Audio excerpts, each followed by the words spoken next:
engaging and educational remarks. We are honored to have with us Senator Jeanne Shaheen from New Hampshire, who was previously the 78th governor of New Hampshire. Senator Shaheen is currently the chair of the Subcommittee on Europe and Regional Security Cooperation of the Senate Foreign Relations Committee. She is also a senior member of the Armed Services Committee. She is particularly known for standing on the side of the women in Iran, particularly defending the women and men in Ashraf for over a decade. Ladies and gentlemen, Chairwoman Jeanne Shaheen.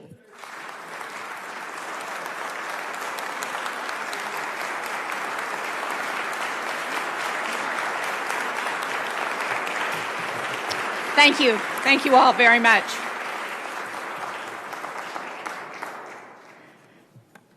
Ambassador Bloomfield, I have Ms. Rajavi's 10-point plan for future Iran, and what she says about women is complete gender equality in the realms of political, social, cultural, and economic rights, an equal participation of women in political leadership, abolishment of any form of discrimination, the right to choose one's own clothing freely, the right to freely marry and divorce, and to obtain education and employment, prohibition of all forms of exploitation against women under any pretext. That sounds pretty democratic to me.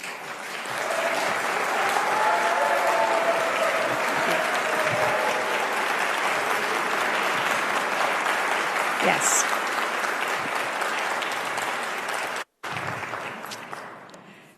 So it's so nice to be able to join you again this year. And as everyone in this room knows, Nowruz is a celebration of the dawn of a new year and the arrival of spring after a dark winter. And this certainly has been a dark time in Iran. It could not be more appropriate to talk about the brave people of Iran who have taken to the streets for months in the face of horrific violence to demand a new beginning. Today marks nearly 180 days of street protests across Iran demanding a brighter, better future. 181 days since Mahsa Amini was detained by Iran's vicious morality police and subsequently killed while in their custody. Mahsa's senseless death jolted a nation that, as you all know so well, has long suffered under an authoritarian regime. Led by women, protesters have defied state-sanctioned violence and decades of injustices in order to make their voices heard. And recent events have underscored what's at stake. At least 1,200 Iranian schoolgirls across 60 different schools have fallen ill since November in what Iranian officials have admitted are likely chemical or biological attacks. And the cause of these illnesses is not yet known, but what is clear is who is suffering from the attacks.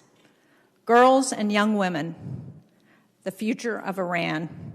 They are forced to go to school now and worry about their safety, and that is unacceptable. Iran needs a government that takes responsibility for its people's safety and that respects the rights and freedoms of all individuals. In Congress, we haven't forgotten about what's happening in Iran. See, they're even upset about that.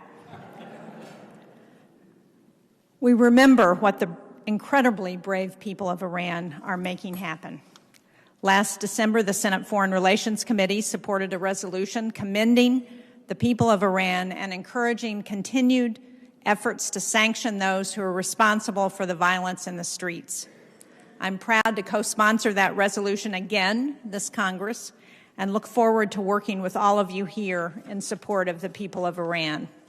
And I will tell you that last fall I was in Albania, and in my meetings with the Prime Minister there, it was very clear who was responsible for the cyber attack against the Albanian government. It was Iran, and it was based on Albania's willingness to host the folks from Camp Ashraf who have been given security and safety in Albania.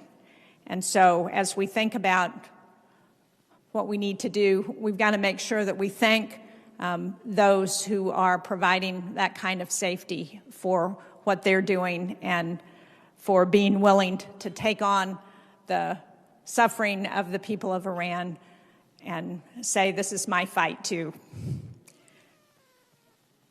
In Nowruz, we echo the calls from the streets of Iran for rights and liberty, for woman, life, and freedom. So, Jeanne, Ayan, Azadi. Happy New Year to all of you.